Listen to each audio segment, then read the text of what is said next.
Hey, hey, hey. Hello, Heal with Gold. How are you all? It is Wednesday, and I am so happy and honored that Ari agreed to come back after he spends so much of his time at the summit. Hello, Marina.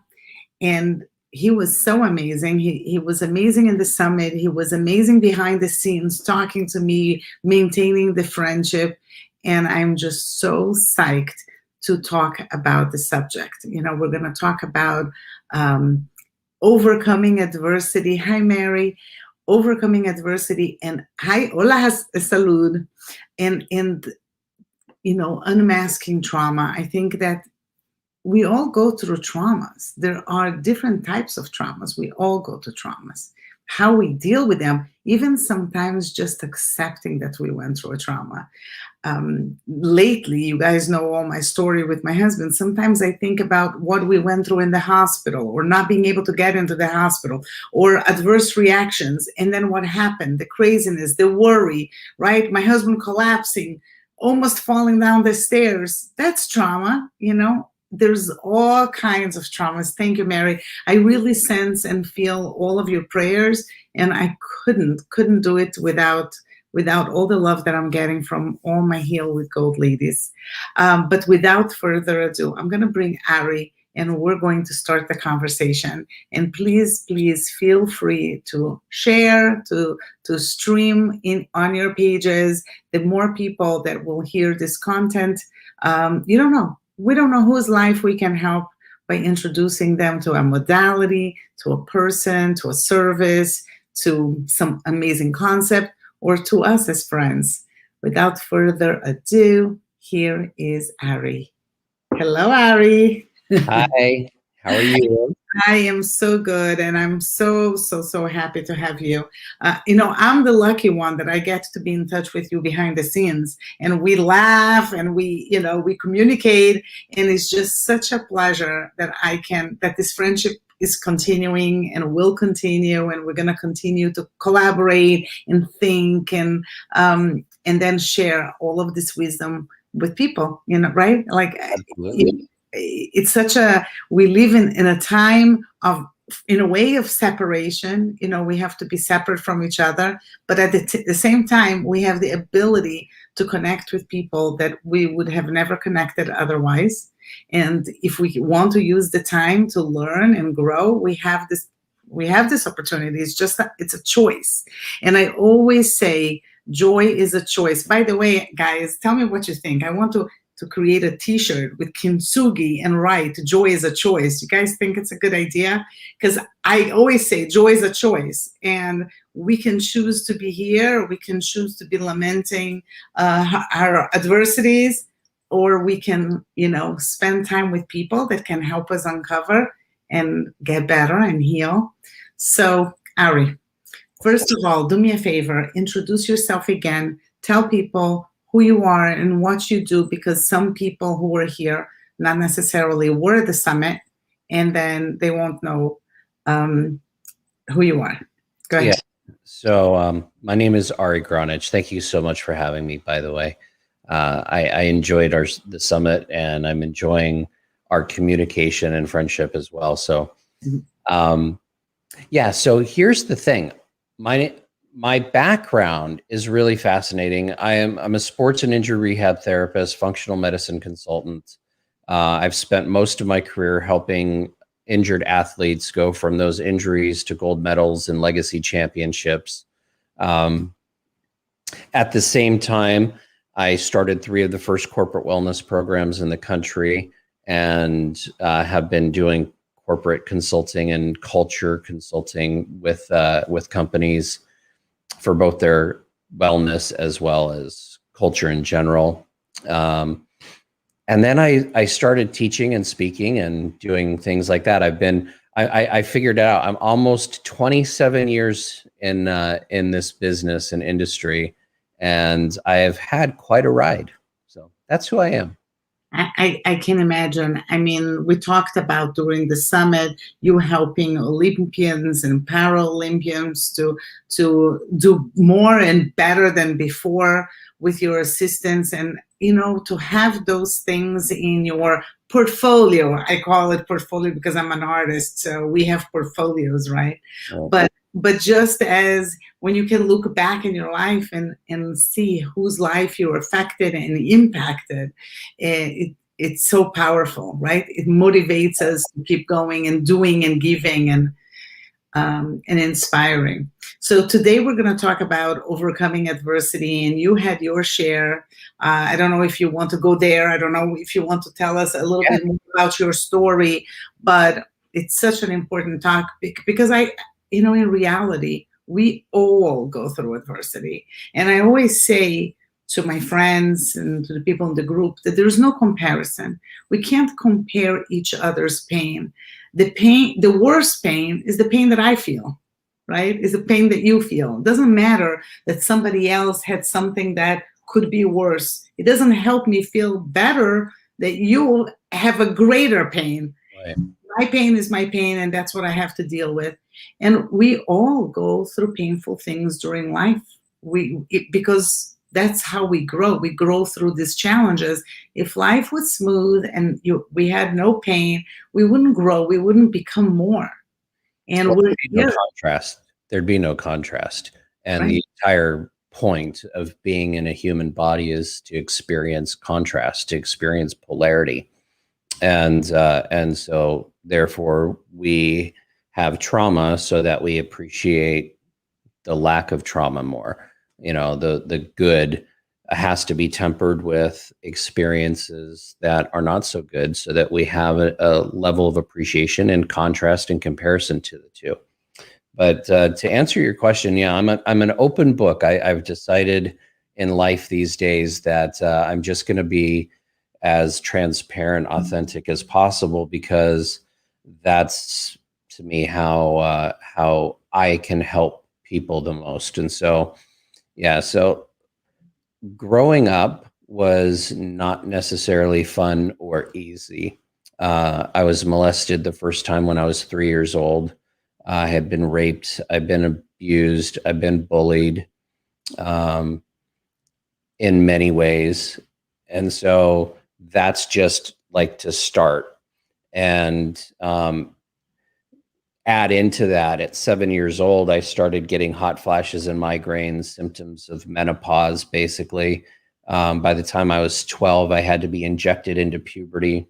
And by the time I was 14, I had to have breast reduction surgery because I had what they didn't diagnose until I was 24 as a brain tumor. But they had mistreated along the way.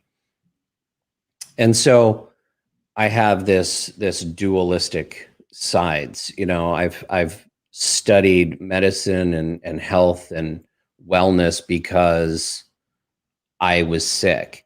I was also an athlete growing up, and I played baseball, did gymnastics, martial arts, tennis, long distance cycling. I did a lot of different sports, but I kept gaining weight and gaining weight and gaining weight and gaining weight. And nothing I did ever stopped the weight gain.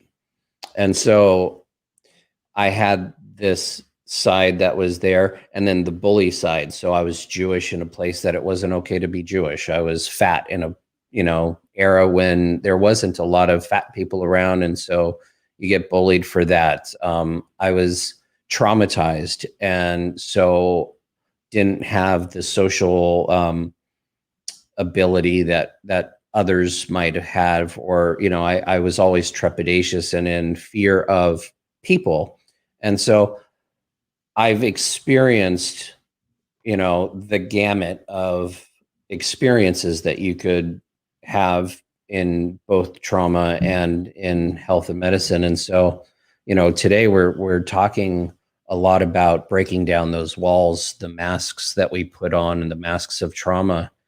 And I feel like I'm pretty uniquely situated to have that discussion with you because I've experienced these things, and yet I've become a successful author and speaker and teacher and therapist for 27-year career. And so there's a level of hope that I can offer tips, tricks, and tools, as well as a level of empathy and understanding that may not come from other sources. So It's an amazing, hard journey that you had to go through. How did you handle the emotional side of everything? Did at some point you get help? Like, what was that aha moment where things started falling back into place and you were able to start the healing? Because, like you said, you had the trauma of the abuse and bullying, and then you also had the illness and the hospital stays and the medications and all of that pain. So you were fighting two fights, the body and the mind and the spirit, maybe three, all at the same time. What was that moment where things started shifting for you so you could start becoming productive and feeling better? So it's odd because my parents were Amway people. And so garages full of herbs, as well as going to conferences where they were doing trainings that were pretty self-improvement oriented. That led them to send me to EST when I was 8, which was a pretty brutal experience. I mean, I don't know who remembers EST these days. It's it ended in the early 80s. And but it was pretty much the first self-improvement workshop that existed. You had to go to the bathroom in the corner in a trash can. You couldn't leave the building. I mean, so I was 8 doing this. I went to my first therapist at 7, my first psychotherapist, my first hypnotherapist at 9. So there was always a level of you're getting talk therapy, but the talk therapy, I'm a very intellectual person, and I know the things that traumatize me. It doesn't help. Cognitive behavioral therapy doesn't help. It doesn't help to understand it, know the difference, be able to reason, because I already do that. Oh my God, I have to interrupt you for a second, because you don't even understand what you just said, how helpful it is to me to feel validated. Because right now, my life is a little bit upside down and we're going through a lot. And in my mind, I know, Miriam, you don't have to worry about anything. And it's a tough period and you're going to get there. And, this and this and this is going to have to happen. But after every bad and every, valley comes up the mountain. So all of that I know and I've gone through. And I find myself still feeling at times that palpitation, that worry. And I stop and I say, what are you worried about? You know that things will fall somehow into place, whatever place may be. May not be what I want, but at some point things are going to calm down. But I think that that's what you just said, that you knew intellectually, and that talk therapy was, you didn't need that. You knew that. You had read it, you had seen it, you had heard it, you knew it. Right. But it wasn't enough. Yeah, it isn't enough. And I think the last 80 years has proved that, from PTSD for soldiers. I mean, all kinds of mental illness have gotten worse and worse and worse and worse. And so, one of my favorite sayings, as you know, is we made this shit up. We could make it up better. And so that's where I find myself coming into play, because I think outside of the normal boxes and I see the things that most people don't see, and like reading between the gaps. And so, and my background spans both the physical side as well as the emotional and mental side. So I'm also a clinical hypnotherapist, specializing in sports hypnotherapy, but I also did past life regression because I read Many Lives, Many Masters, and it fascinated me. And so I have that side. I have the trauma side, the tantra side, so I have all of these different background and trainings. And so what I know is the issues are in the tissues. Now that sounds maybe cliche, but it's the truth. We store all of that emotional trauma in our body, not in our mind. Okay. Our mind intellectually knows the difference. Mm-hmm. But where the pain is and where the emotional trauma is stored is in your physical muscular tissue. And so you have to have somatic therapy in order to have somatic healing in order to heal somatic trauma. And that's where I think the big disconnect has been in therapy in general, is that we haven't included the body in the therapy. So tell me more about somatic therapy. I'm so curious. 2 weeks ago, we had Jason Wasser, who he's a family therapist and he does NET. And the subject that I have asthma came up, and he was talking to me about how asthma is the lungs, and lungs is a place of grief. And I am like, oh yeah, I can totally see that it's absorbed grief that I have accumulated and stored it, and it stayed in my lungs.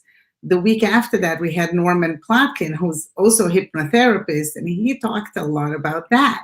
So I feel like today you are just a continuation of what we have done for the last 2 weeks, which is amazing. So tell me about this somatic therapy. Yeah. So somatic therapy basically means body therapy. So soma is body. Mm-hmm. And this particular way of doing therapy, I use breath work, rebirthing, primal screaming, crying, vibration, kind of any tool that I could think of. It's really awesome to have a big toolbox because I don't need all the tools for each person, but I may need different tools for each person. So I can pull out the tools that I need. But, in general, I'm having them in a state where they're at their most uncomfortable, which is typically naked. Mm-hmm. And I do that for a reason. It's because most shame and grief comes from body shame, and so we get into that uncomfortable place. I mean, I literally can touch a spot and tears might start, or crying, or laughing, or some level of emotion. If it's hard to move that emotion out, we can dig, right? We'll get to the place where that emotion is stored, the scar tissue, the memory of it. And as we work those things out, and as you do the vibration and the sound, you don't need to relive the story. You get the shit out of your body, which is where it lives. And once you do that, it's gone. Wow. Once it's gone, it's gone. You don't have to oh, I've got to deal with that issue in my here again. No, that issue is gone. You might have other stuff going on, right? It may not be it's not like a panacea where one shot does it all. But the point is that if you can get it out of the body, you can break up the cellular memory of that trauma.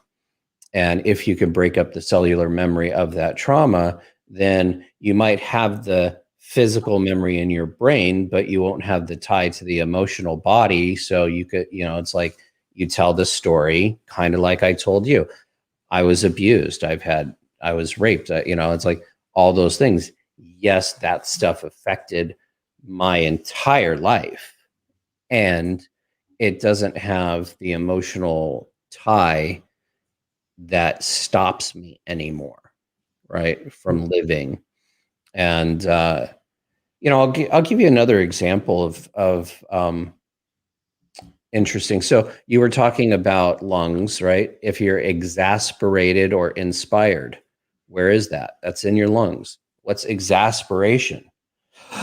Anxiety and steady. What's inspiration? You're breathing in the joy of life. You're inspired, right? Yeah. That's lungs. If you're pissed off, right? Yeah. Where is that? Where does that live? When you're worried, where do you feel that? It's typically that's a kidney issue, right? When you're worried, it's like you get scared, you get the piss scared out of you. um, when you're angry, that's a liver issue, right? So liver is the shit, so all your body parts have an emotion tied to them, or organ wise in Chinese modalities, right? Mm. Eastern modalities. So each organ ties to a specific emotional thing, but also trauma. As far as like, I'll give you an example. My ex had whooping cough for like 9 months, and every time I hear a cough, it's like PTSD, right? Because there were so many times when a cough meant I can't breathe for almost a minute straight. Mm-hmm. I might die. And so that sticks with you, but where does it live? So I feel that not in my head, because I understand somebody's coughing is not an emergency, right? But I feel it in the anxiety center right here. It's like seizing in that anxiety center. So if you can heal the body, you can heal the emotional tie to the traumas. That doesn't mean the traumas never existed. It just means that now you're living and acting away from those traumas being in control of you. And I've actually recently gone steps further in disclosing that I use in many cases psychedelics in order to facilitate the process, because when you use psychedelics to facilitate that process, you take that conscious control out of the picture. And now we can really get very much down into the nitty gritty of what's going on in the body. It Let me just put it what it's done for me, and what I've seen in my clients. I've seen therapists that are absolute masters of their craft, NLP, Hayoka, shaman, go from basically reacting with her childhood traumas to a completely adult human being that has completely shifted the way she practices and works with her patients, who have now all of a sudden, like, the patients they were already getting great responses because she's amazing, but now that it's like this ultra high other level that her clients are coming to. So, I've worked with people who have had massive abuse, mostly sexual abuse, and they can enjoy, that experience again, because again, it's not just having the somatic therapy, it's the safety of the space that's created within that. It's that level of safety that the therapist can create, so that you're not, like, as a therapist, you can't be the victimizer, right? And so as I teach other therapists this kind of methodology, my stress is that they have to come in with zero agenda themselves and be as clean as they can themselves, so that they don't have their own shit be triggered by somebody else's, right? Right. So you have to be in a place of complete blank as a therapist, so that they are safe enough to release everything and not feel like they ever have to hold back anything. And when you give somebody that kind of safety, the masks that reveal themselves, that come off, that shed, are incredible. And so I love this kind of work, and I love talking about it. It's a little scary, you know, coming into this new culture where things like I think psilocybin just got decriminalized in DC as of like yesterday or the day before, and the research that was being done in the 70s is now being redone and verified. And it's awesome, this new world where we can start using these plant medicines that have been used in Native American culture for so long for healing, and we can use them for healing ourselves. And I feel like it's an awesome thing. So, And those psychedelics, they're not addictive. Like when you do therapy with them, they're not addictive. no. Psychedelics are for somebody to like do something like that every single day, like a dose that would be a psychedelic dose, Mm-hmm. is like almost, it's like LSD every single day. It would just, you wouldn't do it. It's like you might have a party week if that was your style, right? Mm-hmm. But you just wouldn't do it. No, they're completely non-addictive. They're out of your system. You know, the experience may be a little addictive of seeing beyond what your perception normally sees, because it does turn on that dream perception. And so that's pretty cool, but no, it's not even close to addictive. I mean, I wouldn't even imagine, you know, even the people who microdose don't microdose every single day. Uh-huh. I saw a documentary about psychedelics. I don't know, I got scared. Let me tell you something. It took me a long time to be convinced to even go through a hypnotherapy session. I've never in my life gotten drunk. I'm a control freak. I need to know what I'm saying, what I'm doing. I can't look terrible. You know, I sound like an idiot on my own without any help. I'm scared of what it would do. So here's my only question to you then Uh-huh. about that is, all of those fears, if they all came true, Mm-hmm. what's the worst thing that could happen? And secondary to that is, if you got rid of those fears, Mm-hmm. if the fears were gone, what could your life look like differently than it looks now? Very good question. And what has it cost you to live with those fears up until now? Mm-hmm. So when my ex left, I spent about 2 years screaming and wailing and crying in the mirror. This is another technique or tool that I'm going to share. It's called mirror work. And you look into a mirror until you fall in love with yourself. And I don't know if you know how many people can't look into a mirror. And the idea of looking into the mirror is not judging or like trying to straighten out your stretch marks and your wrinkles and your, you know, things. It's to look into your eyeballs. Naked as the day you were born, and find every single thing that you love about who you are. And you do it over and over and over again until you can look into the mirror and not feel like you have to look away.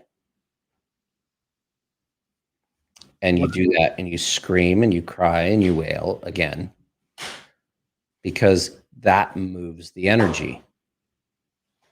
You know, emotion, energy in motion. It doesn't go anywhere if it's not expressed. Wow. You did that for 2 years? Yep. Suicidal. I mean, I've lost 28 friends to suicide in my life, Wow. and Where do you hang out, Harry? high school friends. I mean, like most of them were high school friends, but I don't know what it was in the water. You know, it was like, but yeah, it's always felt like it's been a possibility. First time I tried to commit suicide, I was 9. Okay. Hung myself, wouldn't I just kept I was bored hanging. Tried to shoot my head off and the gun wouldn't fire, right? That was just the first 2 times. My brothers tried. Like people, I mean, best friend in high school. I was there the day his dad committed suicide, and then I was at the funeral when he did. So it's always been a thing. But in the mirror, in that lowest of low points, in the pain of just having surgery and just lost my wife, and all of those things that I was experiencing internally, all the abandonment from my entire life, like all of that came to a head, to a place where it was like staring in the mirror, either fucking do it or shut up, because either you're going to die or you're going to live, and that's just it. You're going to make a difference or you're going to make no difference at all. And cleared that lifelong pain that haunts you when it's an everyday, when it's always a consideration. When you live with a brain tumor and hormone imbalances and bullying and trauma, it may not be as bad as some people's lives. Like you said, we don't compare, because we're all, in my opinion, we are all designed to handle the traumas that we're given and not to handle the other people's. I could not handle the traumas of other people, right? I've experienced like roommates who are Black and walking in grocery stores and department stores with them and being followed, and knowing that as much as I was bullied for being Jewish, it's not the same thing. You know what I mean? Yeah. It's not the same. It's not the same experience. So I can't have your experience. You can't have mine. But what we can do is take our experiences, the best that we know how, and get help. And the best help we could get is somebody not saying, buck up, not saying, if I could do it, you could do it, not saying, don't be depressed, right? Because how many times have you heard somebody say, don't be depressed, you have so much to live for? I would give you a finger, right? If I could, but you get my drift, right? It's somebody who can sit next to you in 100% of your pain and not try to fix you. Yeah. I want that to sink in, not try to fix you. The majority of fixing that tries to be happening when people give advice is because they're uncomfortable in my pain. So you're trying to fix me so that you're less uncomfortable. And I innately will know that, whether I'm me or you or somebody else. They immediately know that. It's innate. Don't try to fix people. Sit with them in their pain. Doesn't mean you have to feel their pain, by the way. You don't have to experience it. You don't have to feel it. You don't have to be it. You don't have to enable it. But if you want to be the safe place for somebody who's feeling like they need to shed some masks of inauthenticity, vulnerability, and trauma, then sit with them in their pain and have it be okay. And if you feel uncomfortable, guess what? You get to heal too. Yeah, I think that when we are uncomfortable, many times it's because we haven't dealt with our pain. We were kind of masking, and we don't want to go there. We want to circumvent the our own feelings. I think that most of the time people are trying to say it's okay, how are you? I'm okay. I'm going to manage, but we don't really go through it and live it and feel it. And I mentioned in my book Heal with Goat that when my husband and I were going through a very hard time, we had experienced really painful loss. We went to the beach and we were taking shells from the shore, and we were saying, you were the disappointments of dreams that didn't come through, and we threw it in the ocean, and we made kind of a little bit of like I don't know how to explain it, but like what? A ritual, a ceremony. Yeah, we made a ritual in which we were throwing away those pains. And then we were walking on the shore, and I told my husband, I feel that up until now, all we try to do is go around our pain. We wanted to avoid feeling. We wanted solutions to the problems. We would speak to this person, that person. We were trying to find solutions. And even in our prayer, when we asked God for something, we were saying, take this pain away. So I said to my husband, what if we try something different? Because this hasn't worked. We were in that pain for quite a long time. And I said, what if what we need to do is exactly the opposite? We need to go through it. We need to sit in it. We need to feel it. And we need to understand why and use this to become better people, stronger people, kinder people. And I said, I think that we need to tell God that, we understand, just be with us, don't let it be so painful. Like, give us the strength to do exactly what we need to do. And I'm telling you, Ari, we left that moment that we were walking, and it's almost like there was a wind behind our back that was pushing us and giving us more energy. And that moment was the beginning of our healing. And, soon after that, I received a WhatsApp message with the story behind Kintsugi. And when I saw the visual, because I'm an artist, I have here one that I did. But when I saw the visual as an artist, I was able to understand what it means to be broken and fixed in a way that, no, I'm not going to ever be the same. I'm going to become something else. But that something else is going to be amazing. And that brokenness, where I'm going to put the gold, there is a purpose to it, right? I'm going to be able to live. Maybe that is my purpose. Maybe I'm going to do something amazing from this experience.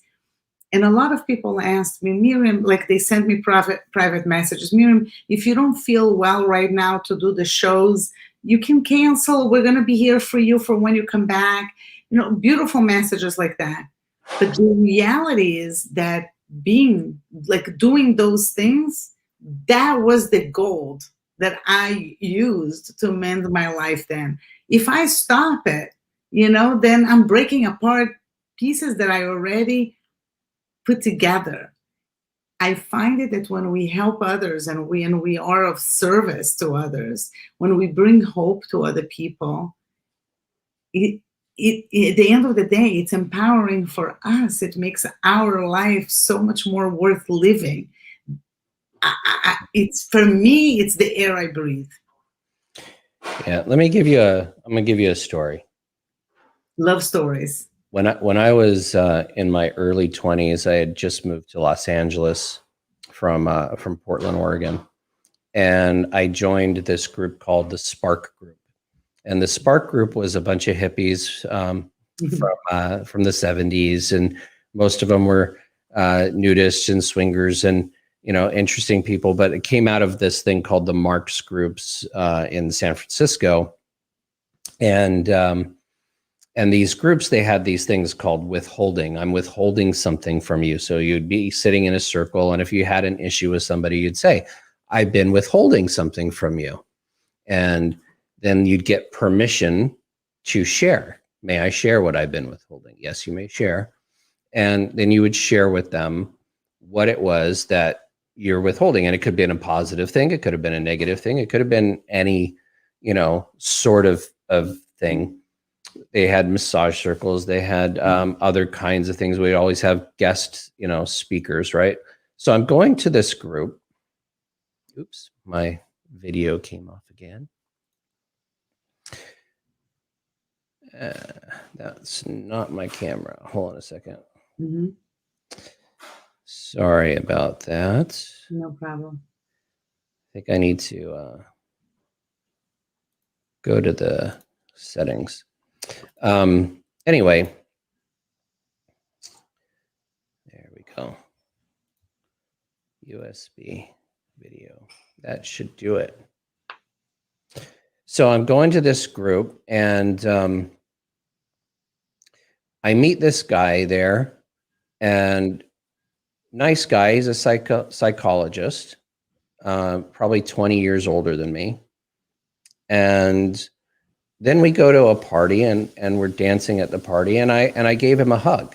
I'm in my 20s, he's in his 40s, but I'm a hugger, I'm a cuddler, and I gave him a hug. Thought nothing of it, nothing at all. 8 years later, I'm at a circle with him, a group, and he says, I've been withholding something from you. And I say, okay, what is it? He said, about 8 years ago, we were at this party, and you gave me this brotherly hug. And I hadn't hugged my own brother in almost 20 years. Nobody in my family hugs. My parents never hugged us. But I want to tell you what happened. The next time I saw my brother in New York, I gave him a big hug, kind of like you gave me. And when I hugged him, he almost started to back up. And I just held him a little tighter. And I said, no, I want a hug. And I hugged my brother like I really missed him. And ever since then, my whole family has started to be huggers. My brother and I hug and hold each other all the time when we see each other. He holds his kids and hugs them. And I tell you this story for two reasons. That would never have happened had the healing been therapy. Just my opinion. He's a psychologist. It's my opinion. Mm-hmm.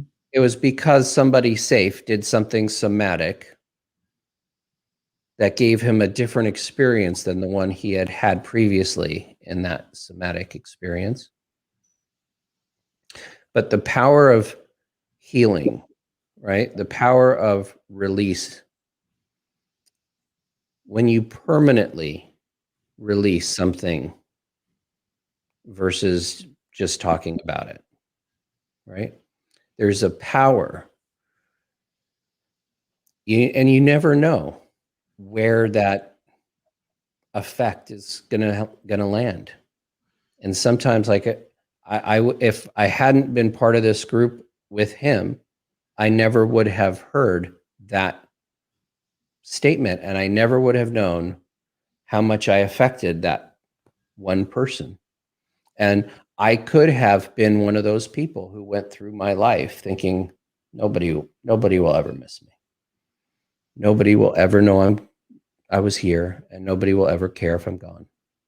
This is such a beautiful, meaningful story. The woman who hypnotized me, she was a speaker in the group too. Her video is on YouTube. You can watch it. Her name is Fally Klein. It was an amazing interview. And I told her one of the things that I spoke to her before the hypnotherapy session was that I felt that my voice wasn't loud enough. And I said to her, I'm not the popular type. I mean, I'm not that kind of person that, first of all, I don't even like it. I'm more of an introvert. I would much rather do things behind the scenes than be in the front of the camera. For me, this was a huge adjustment. I mean, the first video that I've ever made, it was tough because I like to be behind the scenes. But what I told her is the message that I have. I told her, I feel like I don't reach big groups, big crowds. And she told me about the domino effect.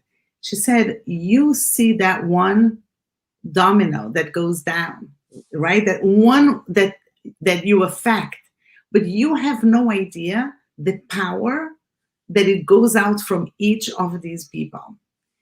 And what your story is exactly that. We don't always know how something small that we do, how it impacted more than him. It impacted his whole extended family.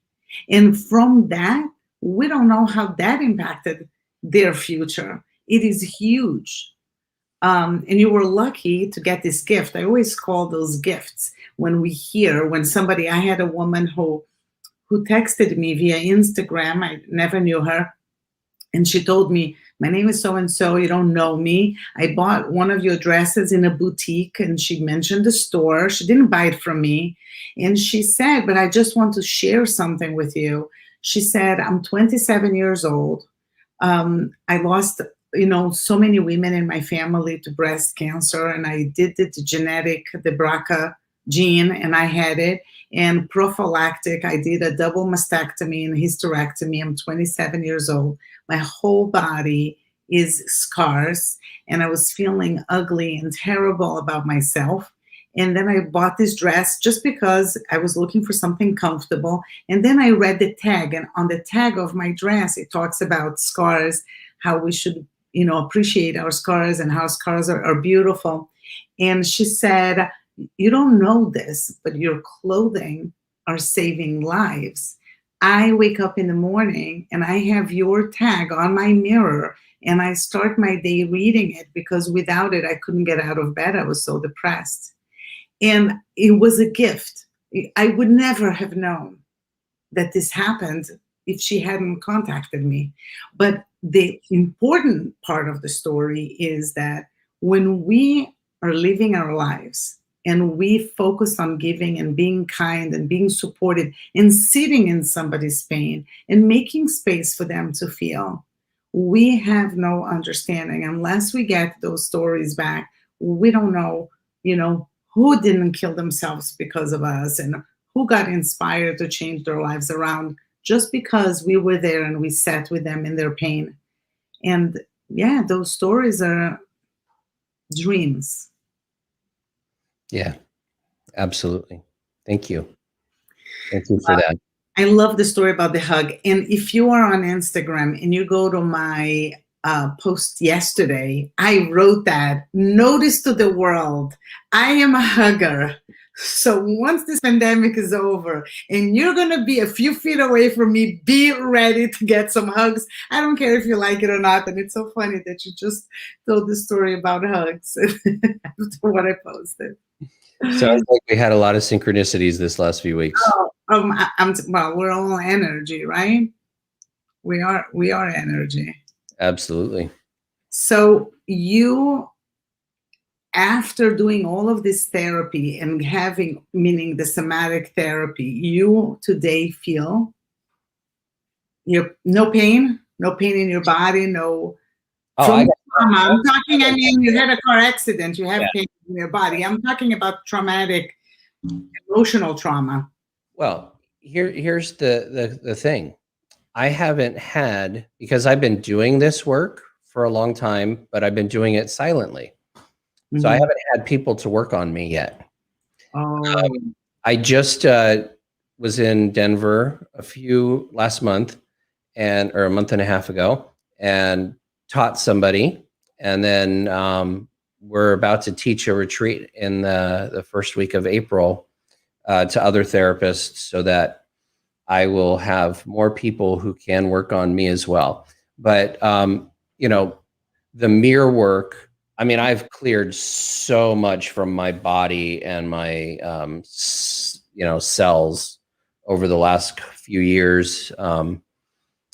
And, even having a car accident and finding out my shoulders are ripped and my spine is a little bit tweaked, I'm still in pretty good spirits. So, there's that. I'm an introvert. I do this podcast. Why? Because it scares the living bejesus out of me to talk about stuff like this, and so what is my job? My job is to be a better me every single day, to be a little bit more healed, a little bit more healthy, a little bit more than I was the day before. That's my job. And so what do I have to do? I have to make myself really uncomfortable. Like, people ask, you leave or when was the last time you were uncomfortable or something like that? I'm like, what about life is comfortable?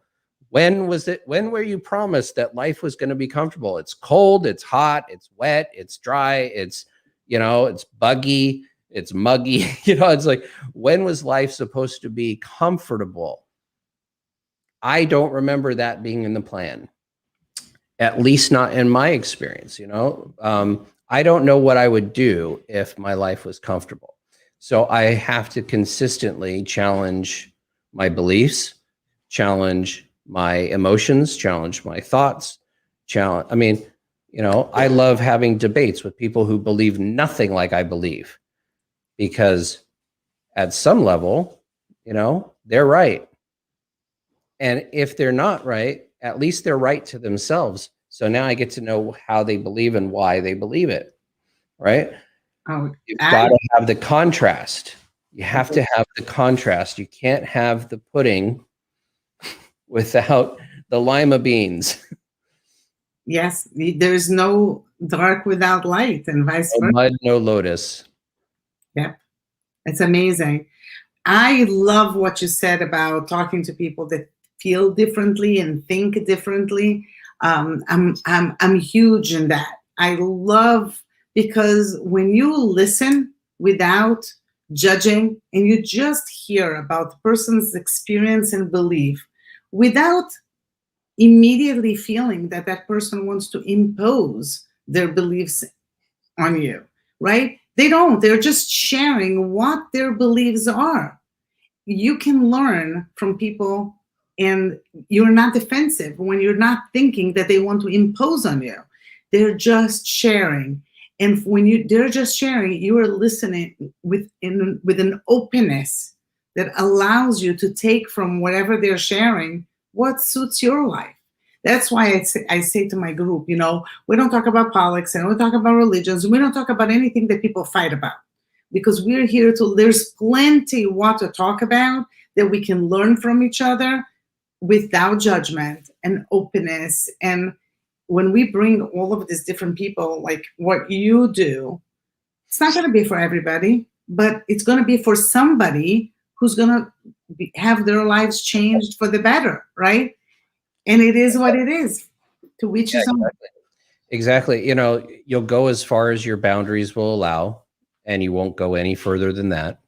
Exactly. So when you're in therapy, try to have as few boundaries as possible, because again, you're limiting yourself and where you can heal with. But also, it's crazy to think that you and I could come together on a summit in the middle of a pandemic, having never met each other, being in the same state, and affect how people believe and think, right? Because we're willing to have a conversation with each other. Right.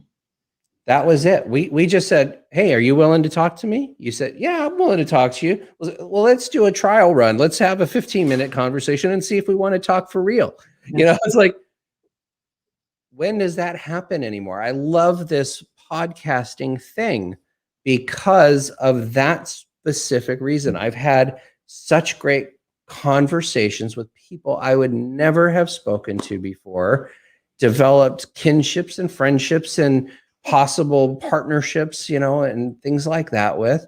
But it's all because I was willing to step out of my comfort zone of, I don't want to be seen. And what is I don't want to be seen? It's kids should be seen and not heard, right? And then it's, oh, you can't be seen. You have to be, your dinner is at the kid table in the other room. And, like, we do this to our children, right? don't feel.